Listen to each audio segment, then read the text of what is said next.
సామెతలు 14వ అధ్యాయం.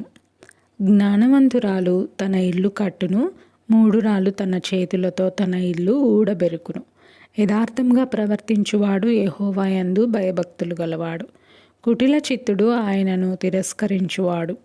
మూఢుల నోట బెత్తము వంటి గర్వమున్నది, జ్ఞానుల పెదవులు వారిని కాపాడును. ఎద్దులు లేని చోట గాదెయందు ధాన్యముండదు, ఎద్దుల బలము చేత విస్తారము వచ్చుబడి కలుగును. నమ్మకమైన సాక్షి అబద్ధమాడడు, కూట సాక్షికి అబద్ధములు ప్రియములు. అపహాసకుడు జ్ఞానము వెదకుట వ్యర్థము, తెలివిగల వానికి జ్ఞానము సులభము. బుద్ధిహీనుని ఎదుట నుండి వెళ్ళిపొమ్ము, జ్ఞానవచనములు వాని యందు కనబడవు గదా. తమ ప్రవర్తనను కనిపెట్టియుండుట వివేకుల జ్ఞానమునకు లక్షణము. మోసకృత్యములే బుద్ధిహీనులు కనపరచు మూఢత. మూఢులు చేయు అపరాధ పరిహారార్థ బలి వారిని అపహాస్యం చేయును.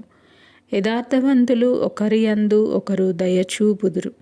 ఎవని దుఃఖము వాని హృదయమునకే తెలియను. ఒకని సంతోషంలో అన్యుడు పాలివాడు కానేరడు. భక్తిహీనుల ఇల్లు నిర్మూలమగును, యథార్థవంతుల గుడారము వర్ధిల్లును. ఒకని ఎదుట సరి అయినదిగా కనబడు మార్గము కలదు, అయితే తుదకు అది మరణమునకు త్రోవ తీయును.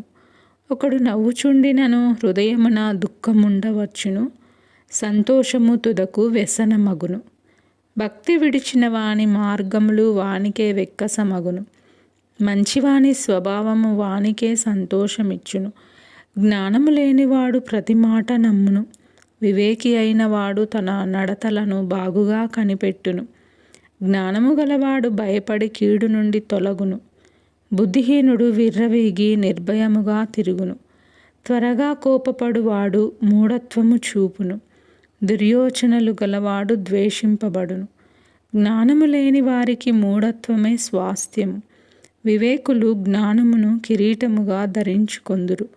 చెడ్డవారు మంచివారి ఎదుటను, భక్తిహీనులు నీతిమంతుల తలుపునొద్దను వంగుదురు.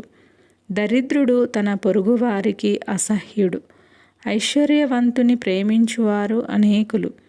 తన పొరుగువాని తిరస్కరించువాడు పాపము చేయువాడు. బీదలను కటాక్షించువాడు ధన్యుడు, కీడు కల్పించువారు తప్పిపోవుదురు. మేలు కల్పించువారు కృపాసత్యముల నొందుదురు. ఏ కష్టము చేసినను లాభమే కలుగును, వట్టి మాటలు లేమిడికి కారణములు. జ్ఞానుల ఐశ్వర్యము వారికి భూషణము, బుద్ధిహీనుల మూఢత్వము మూఢత్వమే. నిజము పలుకు సాక్షి మనుషులను రక్షించును, అబద్ధములాడువాడు వట్టి మోసగాడు.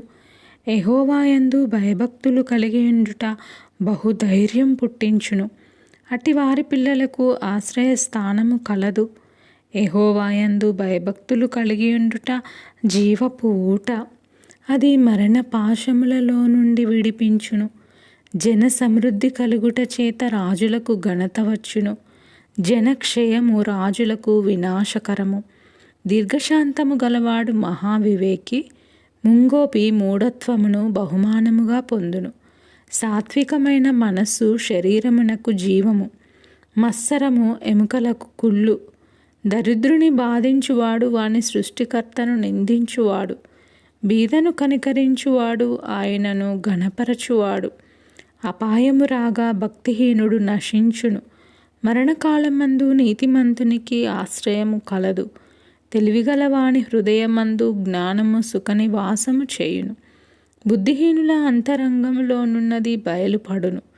నీతి జనములు ఘనతకెక్కుటకు కారణము, పాపము ప్రజలకు అవమానం తెచ్చును. బుద్ధిగల సేవకుడు రాజులకిష్టుడు, అవమానకరముగా నడుచువాని మీద రాజు కోపించును. ఆమెన్.